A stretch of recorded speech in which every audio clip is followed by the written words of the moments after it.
You are listening to the Author Diary Entries podcast. I'm your host, Sagan Morrow, and this is episode number 199. Access the show notes and transcript of this episode at saganmorrow.com/podcast. Happy book release day to Love by Design, my newest romance novella. Yay! Love by Design is an insta-attraction, forced proximity, friends to lovers, in love with a married man, small town romance with an unexpected premise. The main character needs to live alone with her boss's husband, without her boss around, and she has a huge crush on that man. And he seems to be interested in her too.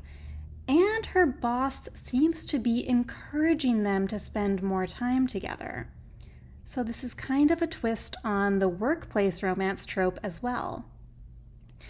Basically, the main character has no idea that she is in a why choose polyamorous romance story. If you are new to my work, one thing that you should know about me is that I love writing love triangles that turn into open relationships.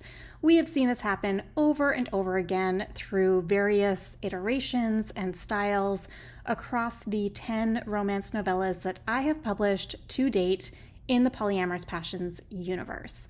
The Polyamorous Passions Universe is comprised of a 9-book series plus a spin-off duology. As the newest addition to the Polyamorous Passions Universe, Love by Design is part of the Small Town Stilettos duology. It is book 2 in the duology, however, it can 100% be read as a standalone. The main character in Love by Design, Ripley Sutton, has pretty much zero knowledge of the events that transpire in the prequel. So I think that Love by Design would be a very fun book for you to read first. If you are a chronological reader, then read Small Town Stilettos first before reading Love by Design. Otherwise, I would actually encourage you to try reading Love by Design first. I think it would be a very fun book to read before Small Town Stilettos. And by the way, I don't like to limit my readership or pigeonhole myself into any one platform. We are here for non-monogamy in multiple formats, and that includes where you can find my books. I am not monogamous in choosing my book platforms.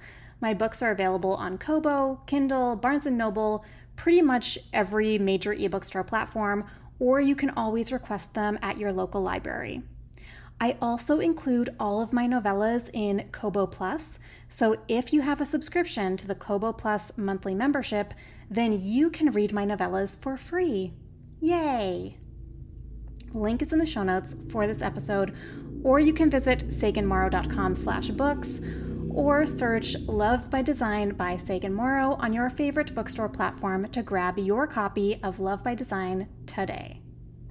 In celebration of this book release, I want to do a reading from the novella so you can get a taste of what to expect. Here is the opening scene of Love by Design, the start of Chapter 1. Chapter 1. Day 1 of New Year, New Me. Margaret, we've got a problem, I said to my boss on the phone, swinging my 70-liter camping backpack into the trunk of my old 2003 Ford Focus wagon. I turned on the spot in the gravel parking lot, taking in the old building that was supposed to house me for the next year. Oh no, she replied, her voice filled with dread. Did you get in a scuffle with a bear? No? Look, I know there aren't a lot of shops in town, but you can always buy stuff online and get it shipped to you. I really think that if you give it a chance, even in the face of my current conundrum, I couldn't suppress my laugh. No, that's not the issue either. I bet it's sleeting, isn't it? The weather can get you down when you're stuck in a small town, but the sun's shining. It's a gorgeous day. And anyway, I like all kinds of weather, I added for good measure. The power's out and you can't get online then, Margaret decided. I shrugged and leaned against my car. I know we work for an online company, but to be honest, I don't spend much time on the internet. There was a pause on the other end of the line. I could almost see Margaret's bewilderment. If there wasn't a problem with the tiny town of Fort Edwin itself, population 1,500, then what could possibly be the issue? It's the apartment we booked for me, I filled her in helpfully, now that she'd given me the airtime to explain. Some pipes burst, and when they were repairing the plumbing, it turned out the building had more problems than they thought. They'll need to tear down the structure and do a complete rebuild. Well, crap, Margaret said. Right? I feel so bad for them too, I fretted. Of course, she replied hastily, but there's not much we can do for them. We need to find you a place to live. Where are you now? Standing in their parking lot and at a bit of a loss for what to do next. Was there trouble on the road? How long have you been standing there? Margaret demanded. I thought you were supposed to arrive a few hours ago. Are you okay? I smiled. I hadn't known Margaret for long, and she certainly had a strong personality, but I liked her. She was a good boss, even if she didn't understand my desire for small-town life. I'm fine. The roads were great. It was a beautiful drive. The scenery is breathtaking, I added, looking over the roof of the single-story apartment building to drink in the view. The mountains reminded me of crinoline skirts over steel hoop frames from the 1850s, gentle slopes undulating from a leveled plateau, with rocky outcrops cresting like bows and ornaments from the Parisian fashion at the time. Tricky to navigate those roads, though. Is that what slowed you down? Or was there an accident? I bit my lip to stop myself from giggling again at Margaret's suspicions. She really, really didn't like living in a small town, and although she'd grudgingly conceded to me before that the mountains were stunning, she'd also admitted that the pressing closeness of wilderness had felt too alien, even claustrophobic at times. Funny, the prairies where I'd lived all my life seemed almost eerily open and empty in comparison to the mountains now that I was here. Nope, no problems on the road, I said. I made it here on time, but spent the last couple of hours getting to know the apartment building owners and seeing if there was anything I could do to help. We had tea. They feel terrible about the late notice, but Margaret sighed. Yeah, it would have been nice if they'd given us a heads up before you arrived. Do they know of any places available for rent in town? Her voice sounded desperate now, and it wasn't hard to see why. As far as they know, there are 0 vacancies in Fort Edwin. I confirmed what she already knew I was going to say. At least, none that they think would be suitable. There was another pause on the other end of the line. Let me make a quick call, okay? I might have a solution, but I just need to check. I'll call you back right away, she reassured me. I stretched against the side of my car and lifted my face up to soak in the warmth of the sun on this unseasonably balmy day in late January. The sunshine felt like lightweight cashmere where it kissed my cheeks. I don't have anywhere else to be. At my interview for this remote job a few weeks earlier, Margaret made 0 effort to hide the fact that she was a total city girl. She'd come up with the idea for the Small Town Stilettos brand, an ethical, stylish yet durable, size-inclusive clothing line that catered to people living in small towns and rural communities, while handling some family affairs in Fort Edwin this past summer. The soft launch of Small Town Stilettos took place a mere month before she hired me to be the lead on the project. Small Town Stilettos was under the umbrella of a sustainable fashion brand called Not Cool Girls, and I'd been wearing their clothes for years. I'd interned at a few different fashion houses when I was in school, but this was a big break. It was a major step up from my past experience. NCG needs someone with a fashion background, who's game for rural living, to run the Small Town Stilettos brand, she had explained. That's not me. Can't stand the small town life, and I don't understand it either.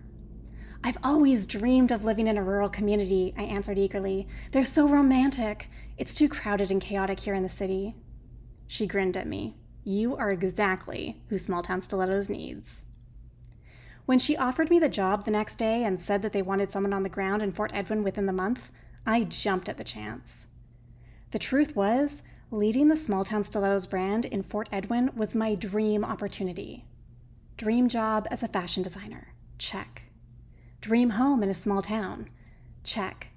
As soon as we found lodgings for me, anyway. Dream man. Well, I hoped to check that one off soon. My ideal man lived in a small town, loved kids and dogs and the outdoors, was handy around the house and always home for dinner, didn't drink coffee.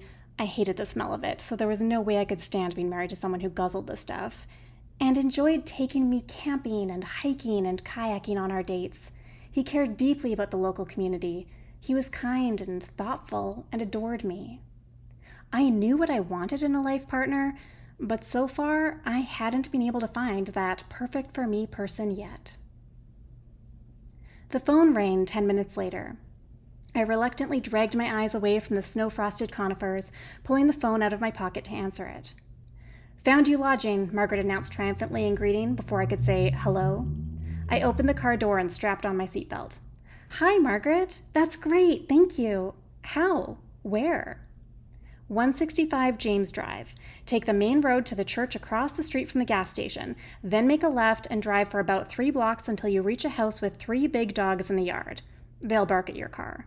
Take a right and drive till the end of that road, then another left to get onto James Drive. Okay? Take a left at the church, a right when I hear barking, left at the end of the street. Got it. The church by the gas station, Margaret repeated, not to be confused with the church near the beach or the church on the other side of town. Right, I said, wondering why a town with a population of 1,500 people needed 3 different churches in town. So there was a vacancy after all? You are going to stay with my husband, Logan. It was a few days after Margaret hired me, while we were discussing plans for Small Town Stilettos, that she casually mentioned her husband still lived in Fort Edwin. I looked her up and down, from the high heels she wore to her immaculate hair to the opera tickets sticking out of her purse. Your ex? I guessed. There was no way she could be married to her total opposite. A smile played on her lips. No, we're still married. But he doesn't live with you here in the city? She shook her head. Perhaps I should have stopped asking questions, but that secretive smile remained on her face like it was some sort of inside joke. Even if she wasn't letting me in on the joke, I figured she wouldn't be annoyed by my questions. "How did you end up marrying someone from Fort Edwin?" I asked. "It's not even in the same province."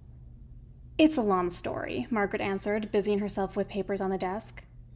As far as I knew, she'd only been in Fort Edwin for 6 months to launch the Small Town Stilettos brand before moving back to the city, and she was already married to someone there? Must have been a whirlwind romance. Margaret cleared her throat.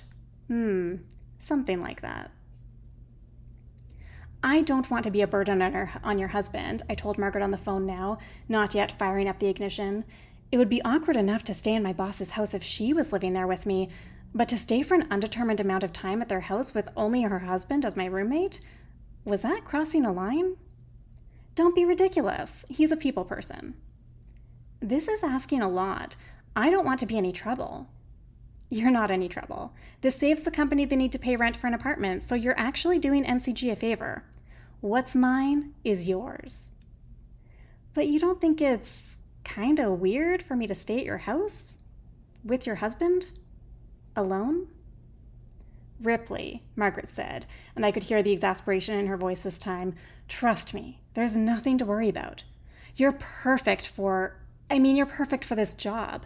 The 2 of you will get along great. I just know it. And this way, you'll have a point of contact to show you the ins and outs of Fort Edwin. You couldn't ask for a better tour guide." "It doesn't seem fair to him to be stuck with me," I pointed out. Margaret snorted.